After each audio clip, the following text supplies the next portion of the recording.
इस तमाम तर सूरत हाल पे बाबर अलाउद्दीन हमें ज्वाइन कर चुके हैं, ब्रिगेडियर रिटायर्ड बाबर अलाउद्दीन साहब। सबसे पहले तो वक्त के लिए बहुत शुक्रिया। क्या कहेंगे, समझते हैं कि अब मोदी को इस्तीफा दे देना चाहिए क्योंकि पाकिस्तान की जवाबी कार्रवाई में भारतीय फिजाइया को $1 अरब का अब नुकसान हो चुका है? इस तरह के कभी हटदरम लोग इस्तीफा देते हैं इस्तीफा के देना चाहिए, इसके खिलाफ तो मुकदमा बनना चाहिए जंगी जराइम के ऊपर जो हरकत इन्होंने की है। लेकिन बहरहाल वो जब तक इंडिया के अंदर के अपने लोगों को उस चीज का एहसास नहीं होगा कि किस किस्म के लोग उन्होंने अपने सर्वे बैठाए, उस वक्त तक क्या उन्हें हमने अपना काम कर रहे हैं वो हम करते रहेंगे। तो किया अभी तक वो सबके सामने है, और इसके बाद भी जो हमने करना है, आई थिंक अभी नेशनल सिक्योरिटी कमेटी की मीटिंग अभी कंप्लीट हो गई है, अभी एक लामिया भी आ जाएगा, प्राइम मिनिस्टर जो नेशन से एड्रेस करेंगे उसमें पता चल जाएगा कि अगला हमारा अभी लाहेमल क्या होगा। तो ऑल सेड एंड डन जो रात को उन्होंने किया उसके जवाब में जो हमारा मेजर रिस्पांस था वो बड़ा ठीक था, ये सही होना चाहिए। और जैसे आपने कहा कि इतनी भारी उनको नुकसान हुआ है, ये तो अभी इसका आगाज है ना जी। जो आपने तैयारे इतनी महंगी डील से लिए थे वो परफॉर्म नहीं कर सके, परफॉर्म की बजाय उल्टा जो ना काउंटर प्रोडक्टिव आपके लिए साबित हुआ। तो ये तो उन्होंने सोचना ना कि उन्होंने जी। बाबर अलाउद्दीन साहब, 5-3 ऑलमोस्ट जिसे कहते हैं कि हो चुका है, जो आप लोग वॉर टर्मिनोलॉजी इस्तेमाल करते हैं। 5 जेट हैं और 3 ड्रोन हैं जिसने मार गिराया। अब कौमी सलामती कमेटी का हंगामी इजलास भी खत्म हो गया। पाकिस्तान मुसलसल जवाबी कार्रवाइयाँ जारी रखे हुए है, भारत की शरंगेजी का भरपूर जवाब दे रहा है। गो कि भारत की जानिब से मुतादिद चेक पोस्टों पर शिकस्त को तस्लीम कर लिया गया है। अभी मजीद भी जवाब दिया जाएगा यकीनी तौर पर पाकिस्तान की जानिब से? यकीनी दिया जाएगा, बिल्कुल यकीनी दिया जाएगा। हम पहले कह चुके हुए थे कि जी शुरू अगर आप करेंगे तो खत्म फिर हम करेंगे। यकीनी जवाब दिया जाएगा। हमने भी कैलकुलेशन की हुई है, उन कैलकुलेशन के मुताबिक कुछ अहदाफ रखे हुए हैं। जब तक तमाम अहदाफ पूरे नहीं हो जाते उस वक्त तक जवाब तो आता रहेगा, क्योंकि ये कोई 1 घंटे की आधे घंटे की बात तो नहीं है। उन्होंने अपना अगर कोई अहदाफ रखे हुए थे तो हमारे अपने अहदाफ हैं, वो टाइम स्पेसिफिक नहीं होते, वो ओवरऑल आपने देखना होता है कि कहाँ तक आपने उनको अचीव किया। तो हमारा जो रिस्पॉन्स मेड होता है, हमने वो काम सारा नहीं करना होता जो कि हिंदुस्तान जिस तरीके से करता है। तो इस वजह से टाइम उसमें कोई मैटर नहीं करता। और रात को हमने जिस तरीके से उनके अटैक के बाद आज़ाद कश्मीर में स्पेशल लाइन ऑफ कंट्रोल पे जो जिस किस्म की कार्रवाइयाँ हुई अभी भी जारी हैं, वो तो सारी मीडिया में कवरेज नहीं होती, लेकिन जो कंफर्मेशन होती है वो बताते रहते हैं। तो मेरा ख्याल है हमारा जवाब तो बिल्कुल जारी रहेगा जब तक हमारे जो हमारे अहदाफ हैं वो पूरे नहीं होते। और अगर इंडिया ने उसको मजीद करने की कोशिश की फिर तो एक अनएंडिंग काम हो जाता है ना जी, फिर तो ये डेंजरस सिचुएशन हो जाती है।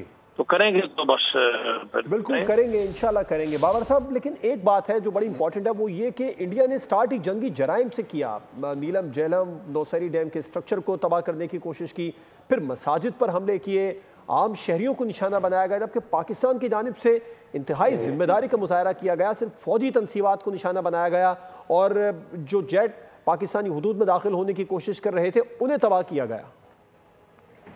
जी ऐसी है, बिल्कुल ठीक कह रहे हैं। हमारा जो रिस्पांस है वो डिफरेंट था, और हमने उन्होंने सिविलियन आबादी को निशाना बनाया जो कि किसी सूरत भी कोई उसकी हमायत नहीं कर सकता, और उसमें बच्चे और औरतें जो है उन्होंने हमारे हाइडल पार्क स्ट्रक्चर को टारगेट किया है। अगेन अनकॉल्ड फॉर है, ये जुराइम से बढ़ के बात है, और इसकी रिटेलिएशन डेफिनेटली बहुत सख्त होगी, क्योंकि इसकी इजाजत नहीं दे सकते। और उनको ये पता होना चाहिए कि उनके बहुत सारे स्ट्रक्चर जो है ना वल्नरेबल है।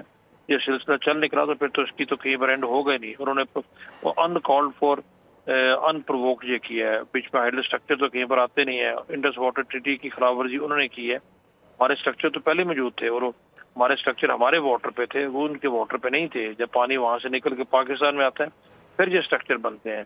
तो इसलिए हम जो मर्जी बनाए, हम 10 स्ट्रक्चर बनाए, 20 बनाए, उससे क्या फर्क पड़ता है। जब पानी एकदम पाकिस्तान में आ गया तो उसकी डिस्ट्रीब्यूशन मैनेजमेंट हमारी रिस्पॉन्सिबिलिटी है। तो ये जो उन्होंने काम किया है ये डेफिनेटली काफी सीरियस नेचर का है। इसकी रिटेलिएशन जो है वो कॉन्सिक्वेंसेज उसके भी बहुत सीरियस होंगे, और ये दुनिया को भी सोचना चाहिए कि क्या हम इसके मुताबिल हो सकते हैं। हमने रिएक्ट इसलिए करना है कि हम इसकी इजाजत नहीं दे सकते, और हम किसी सूरत भी ये बर्दाश्त नहीं कर सकते कि अगर ये काम शुरू हो जाए तो फिर तो आपकी सारे का सारा सिस्टम आपका टॉपसी टर्वी हो जाता है। तो डेफिनेटली ये एक ऐसा इशू है। बाकी हमने उनको जवाब दूसरी चीज़ों को बिल्कुल दे दिया है। इस रियाल में क्या होगा वो भी शाम तक और कुछ देर तक कौम को पता चल जाए। बिल्कुल, कुछ देर तक कौम को पता चल ही जाएगा। लेकिन अलाउद्दीन साहब, इस पे क्या कहेंगे आप? एक राफेल तैयारे की मालियत $288 मिलियन है। भारत बड़ा नुकसान अब तक उठा चुका है। अगर स्कोर की बात करें तो 5 से अबव हो चुका है स्कोर।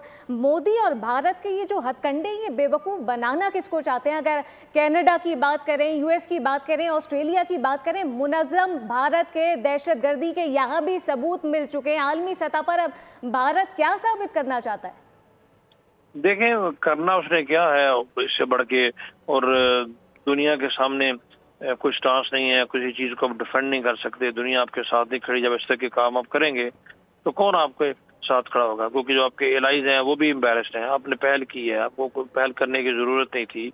हम आप तहकीकात में शामिल नहीं होते, आप सिविलियन को टारगेट करते हैं, और जब आगे से आपको रिस्पॉन्स मिलता है तो फिर आप भागते फिरते हैं कि उसको जाके कहें कि जो है ना बीच में मिडिल मैन का या सालसी का किरदार का अदा करे, कभी किसी के पास चले जाते हैं।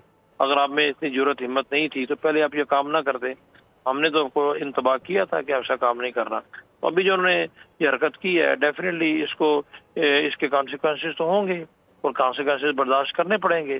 जब हर चीज आराम से स्मूथली चल रही थी और आपको खुद ही वो जो स्मूथ सिचुएशन थी, कंडीशन थी, आपको शूट नहीं करती थी, तो आपने एक वेंचर किया है, तो उस वेंचर का भी खमियाजा भी तो भुगतना पड़ेगा। ये तो नहीं हो सकता कि आप एक वेंचर करके आराम से पॉइंट स्कोरिंग करके बैठ जाएं कि जी मैंने जो करना था कर लिया है। नहीं, आपने नहीं किया।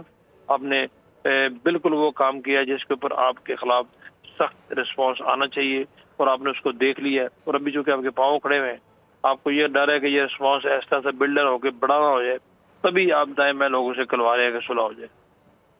बिल्कुल ऐसे ही है। अच्छा, अब एक तो हमला करना, फिर उसके बाद में सफ़ेद परचम लहरा देना। 4 सेक्टर तो कंफर्म हो चुके हैं, चौरा सेक्टर, चकोटी सेक्टर, चिरीकोट, लीपा सेक्टर। इन सेक्टर्स में भारतीय फौज ने चौकियों पर सफ़ेद परचम लहराया, फिर चौकियाँ छोड़कर भाग भी गए हैं। यहाँ पर शिकस्त को तस्लीम भी कर लिया गया। ये कितनी भोंडी बुज़दिलाना हरकत है। पहले आपने जो है वो हमला किया है, हरकत दिखाई है, उसके बाद में आप कह रहे हैं कि अब रोक दिया जाए, पाकिस्तान से तवक्को कर रहे हैं कि वो खामोश रहे। जी, यही मैं कहना चाह रहा हूँ ना। आप ये इसी को तो मैं कह रहा हूँ, ये बुज़दिली है। और ये अभी पहले आपने शुरू किया है, फिर भी आप उससे पीछे हट रहे हैं। तो अभी झंडे लहरा रहे हैं लोकल लेवल के ऊपर। झंडे तो ऐसे तो नहीं हो गए ना, लोकल पोस्टों में जब आपके पोस्टें हैं वहां से हमने उड़ा दी हैं, तो अभी आप झंडा लहरा रहे हैं। ये नॉर्मल चीजें, हम भी वहां पर उन इलाकों में रहे हैं या कभी कभी ऐसी हरकतें कर लेते हैं, लेकिन पोस्टों को झंडे भी मैटर नहीं करते। नो, इंडिया की गवर्नमेंट इसकी जिम्मेदारी है और उनको उसी तरीके से आना पड़ेगा। तस्लीम करने की एक बड़ी अलामत होती है। सब्सक्राइब करें और बेल दबाएं ताकि कोई खबर रह न जाए।